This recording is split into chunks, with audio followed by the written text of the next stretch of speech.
Beth. Thank you for taking care of my daughter for the past month. I'll come to pick her up tomorrow. What are you talking about?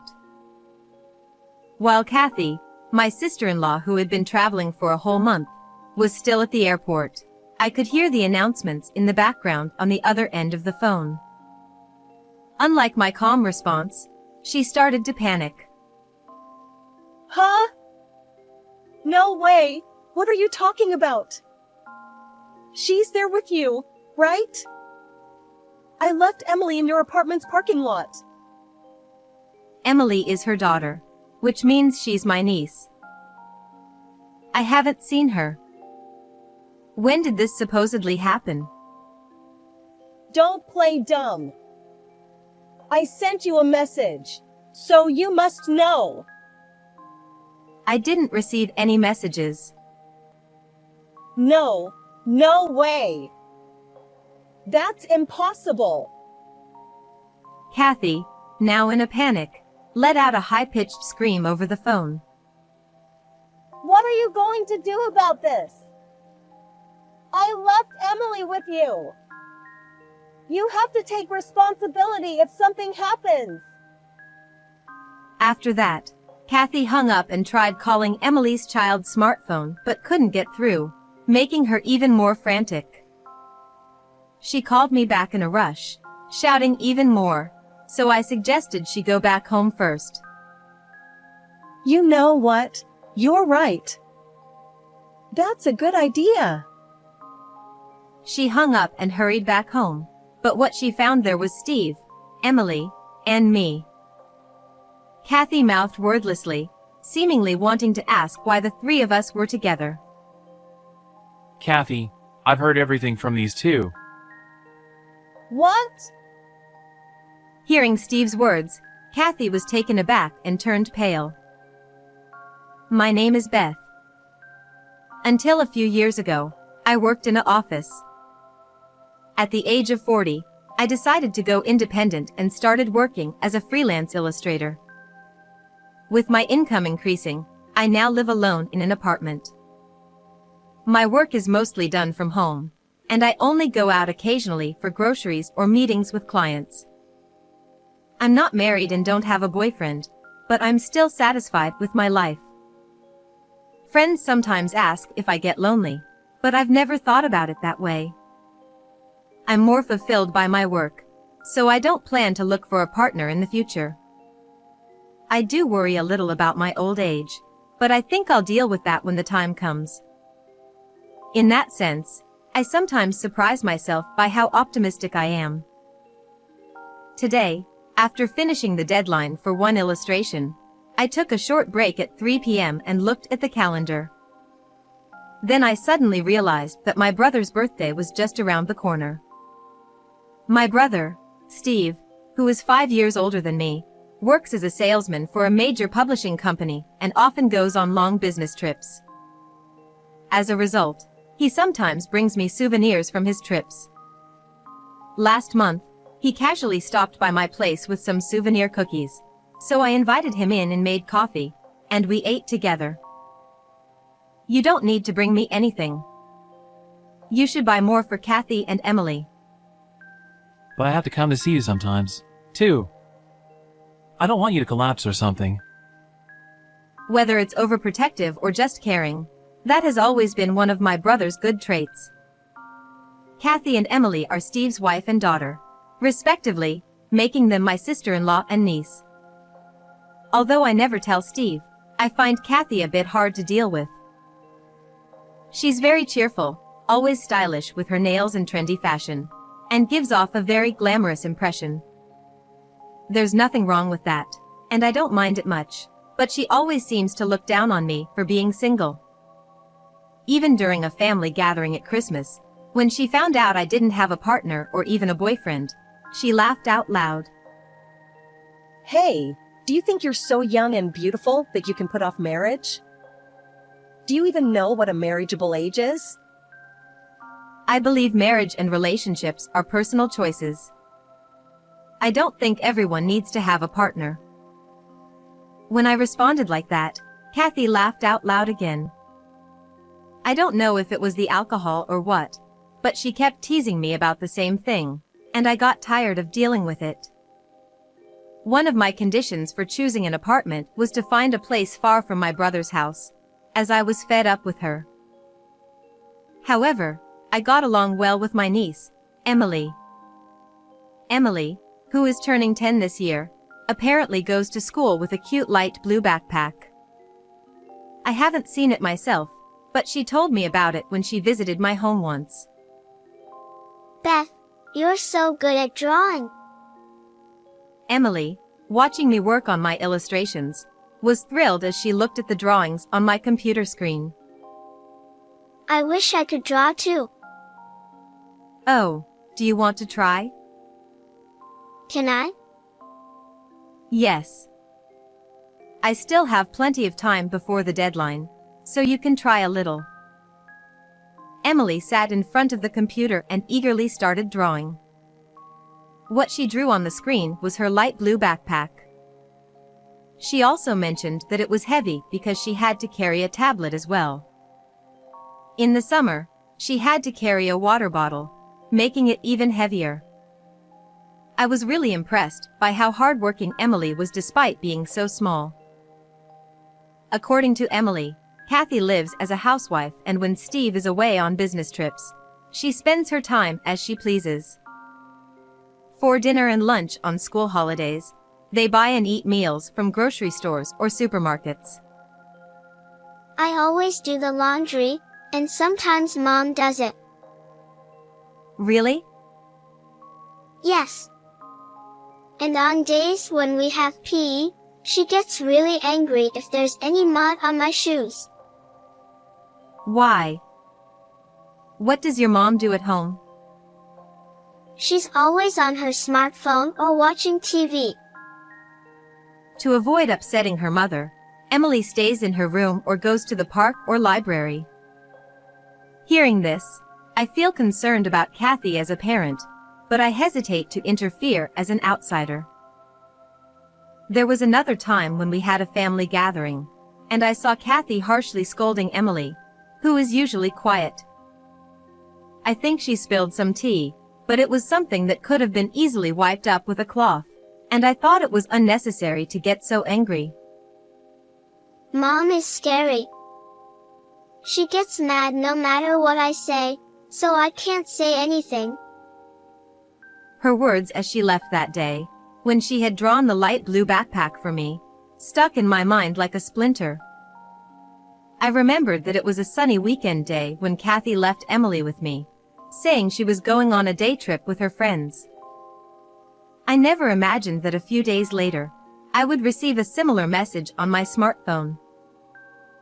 It was around the time when the leaves in the nearby park had fully turned red, and the cold made me long for the sunlight. As I was returning to my apartment after running some errands, I saw a small figure standing alone next to the parking lot. She was wearing a light blue backpack and had a mask covering half her face, but I recognized her immediately. Emily? When I called out, her anxious eyes looked at me. It was indeed Emily. What are you doing here alone? And with all that luggage? A small carry-on suitcase was sitting beside her, making it look like she had run away from home. Mom told me to go to your house. Seeing the question marks forming above my head, Emily pointed to my bag and said, "On your phone." Maybe there was a message on my smartphone. I hurriedly took out my phone from my bag, and sure enough, there was a message from Kathy. Beth, sorry for the sudden notice. I'm going on a month-long trip with a friend, so please take care of my daughter. Reading this, a bewildered "huh" escaped my lips, but I quickly closed my mouth. Of course, I was confused, but I decided to bring the equally confused Emily into my apartment first. Once inside, Emily took off her mask, revealing cheeks as red as apples and very cold hands. I prepared some hot cocoa to warm her up and offered some snacks while listening to her story.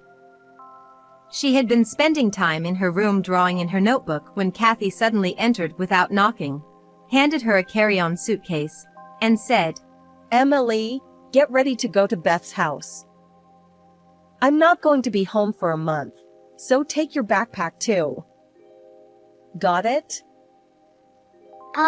Okay.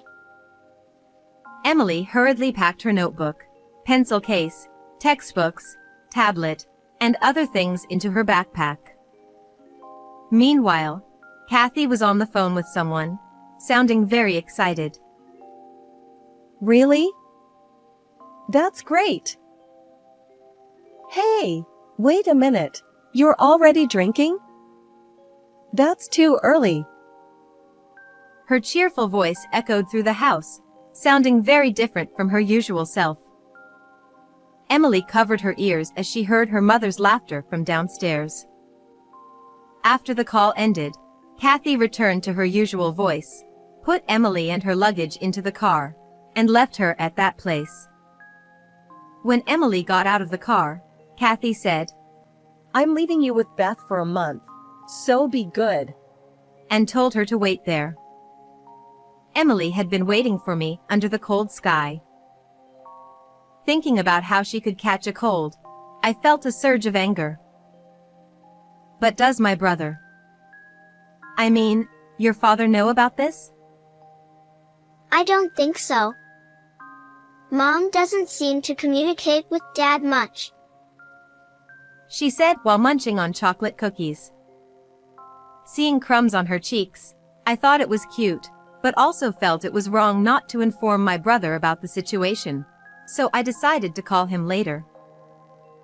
Beth, I don't want to stay with Mom anymore. Emily suddenly said while staring at the edge of her juice cup. She had a troubled expression that was unusual for a 10-year-old girl, who had been happily eating cookies just moments ago. Why? Because Mom gets angry easily, throws trash cans at me, and I hate it. She throws trash cans? Even when I haven't done anything wrong. She tells me to get out of the way and throws things at me. The teachers at school don't believe me when I tell them, and I hate it. Large tears started falling from her eyes. She continued crying uncontrollably, and I spent the time soothing her and offering tissues until she calmed down. It was clear that what was happening to her was not normal. I decided to call Steve and see if he could come back. I stepped away and operated my smartphone out of Emily's sight, planning how to explain the situation to my brother. An idea came to me. All right, this should work. I whispered and called my brother. What? Emily is. Yeah. What's going on? He sounded quite shaken, his voice trembling slightly as he listened to my explanation.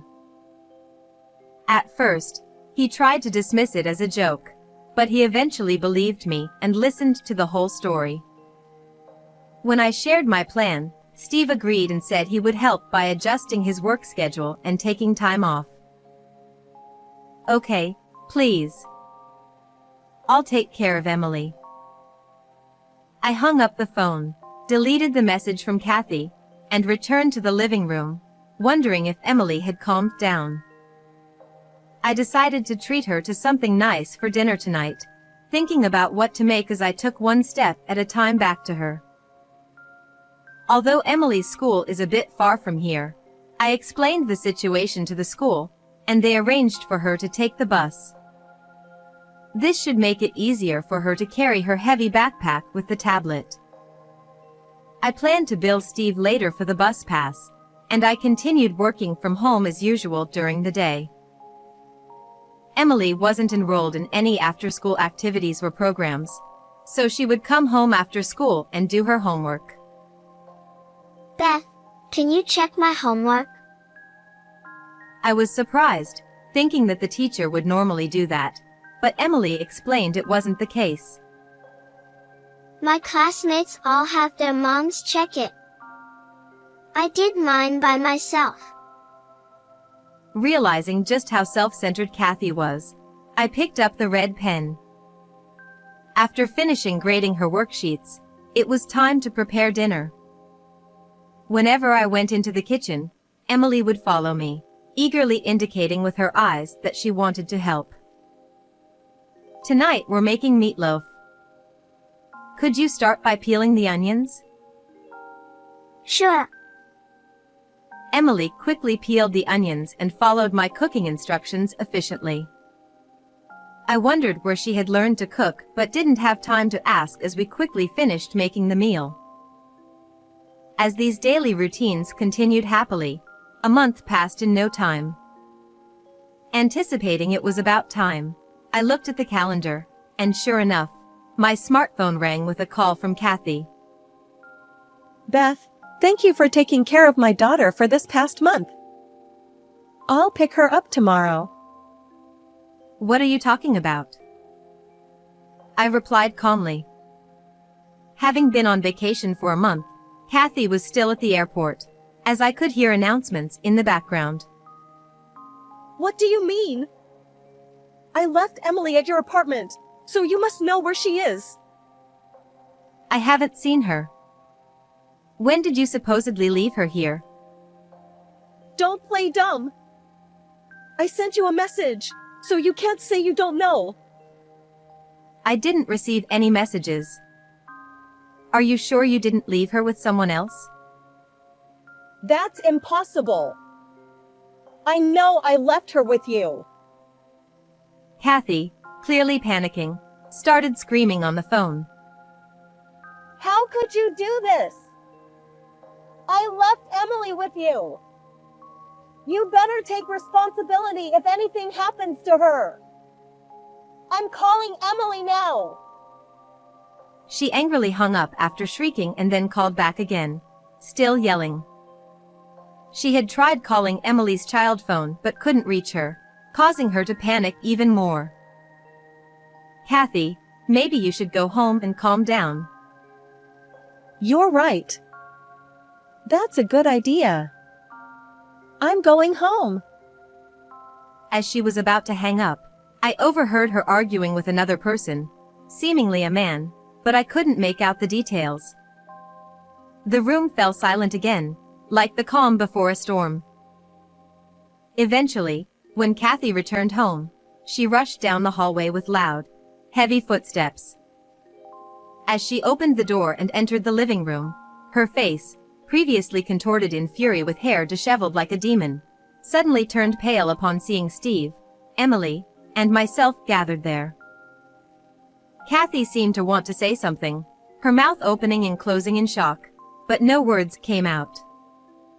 Steve spoke up. Kathy, I heard everything from these two. Also, the phone call earlier. What? Kathy replied. I put the phone on speaker so everyone could hear. It seemed easier for the conversation we need to have. By the way, Emily's smartphone was turned off, so it was natural she couldn't be reached. What were you thinking, doing something like that? Kathy exclaimed. The irony is rich coming from you. I said I didn't know earlier, but Emily has been staying with me for a month. Suddenly going on a trip and leaving a child unattended in front of someone else's house. What were you thinking? I left a message though. That's not the issue.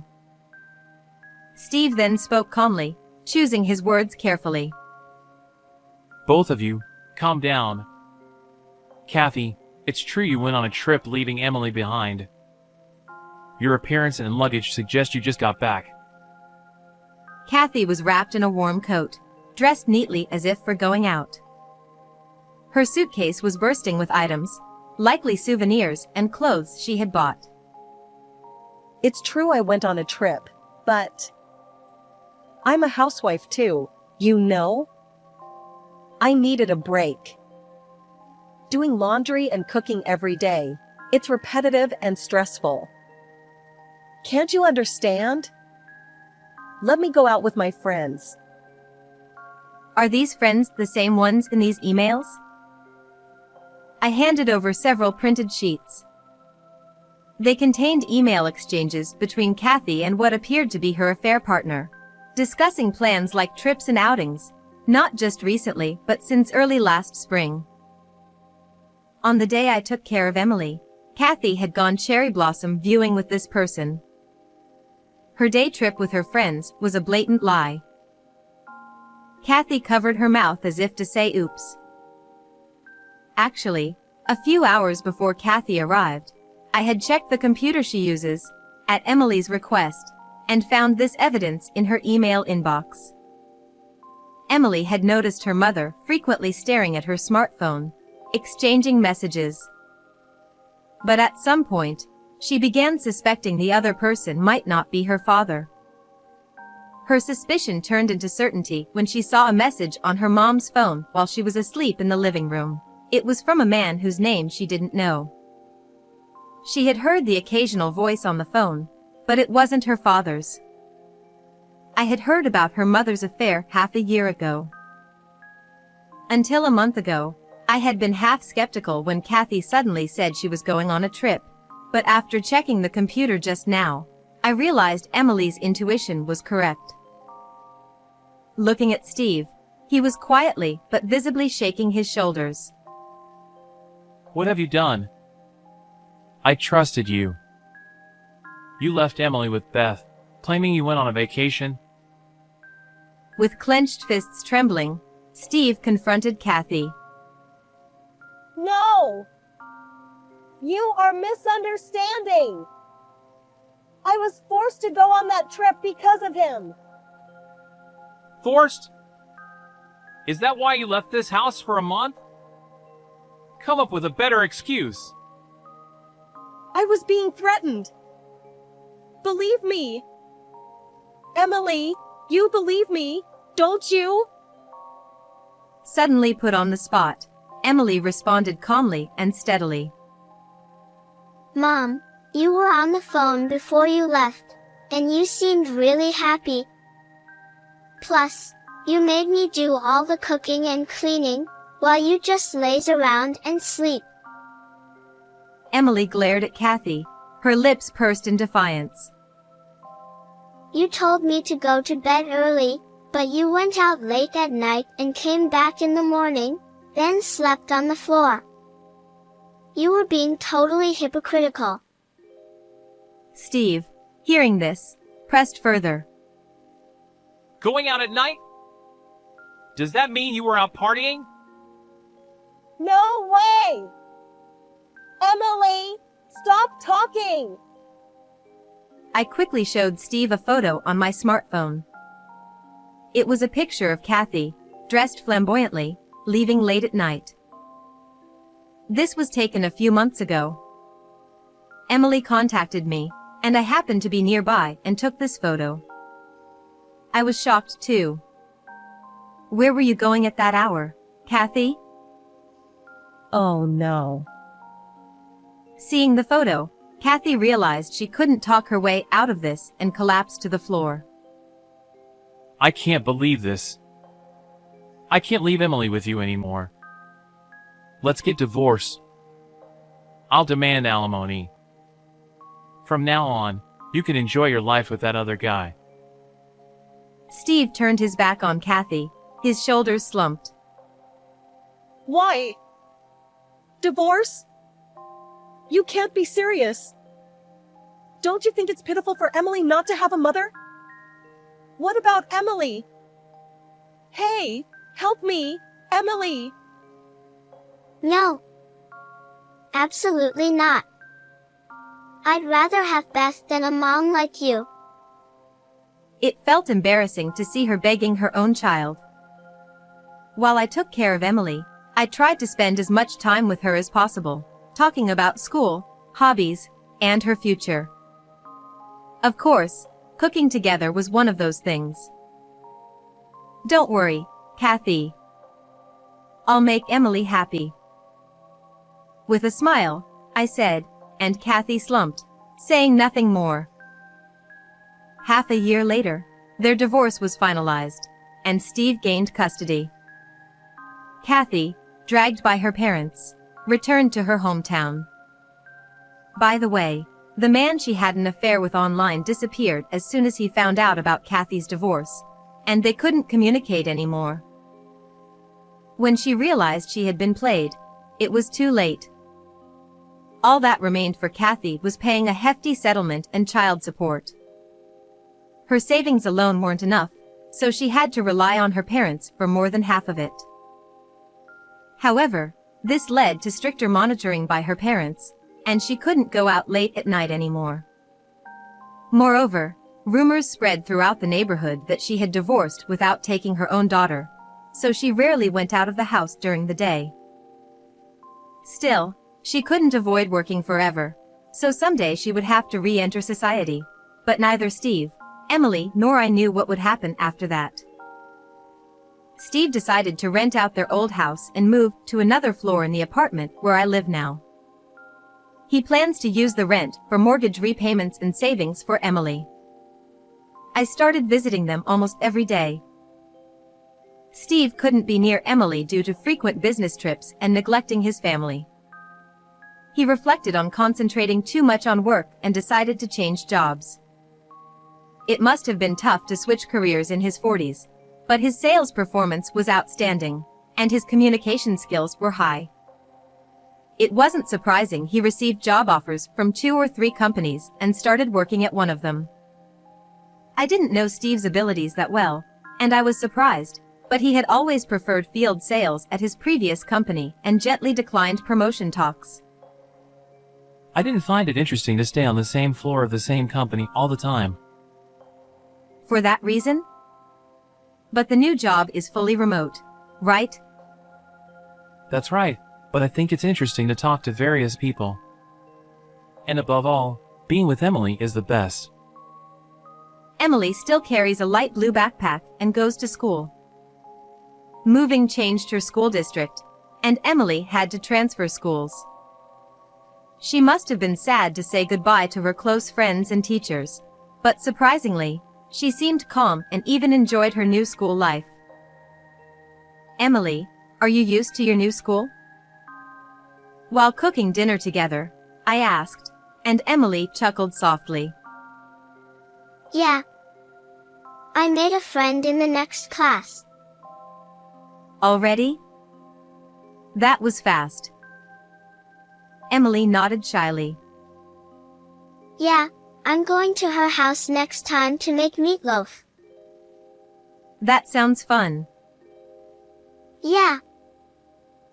Seeing her smile brightly like a flower in bloom, I couldn't help but smile too.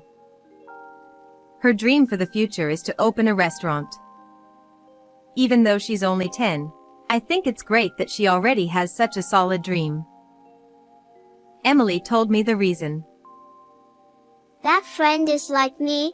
Her mom doesn't cook for her, so she cooks herself. That's why she said she wants to cook for people who don't have someone like us to cook for them. I see. I want to be like that too. So we're practicing making meatloaf. Her innocent smile briefly stirred my heart, leaving me with indescribable feelings, but I quickly put on a smile and said, "That's great. Emily's meatloaf will be delicious. I hope many people get to taste it." Hee hee. Right now, looking ahead, Emily seemed brave and shining brightly. Her dream won't end as just a fantasy or a delusion. I'm looking forward to the day when Emily grows up and opens her own restaurant. How did you like this story? Please subscribe to the channel too. Well then, let's meet again in the next video.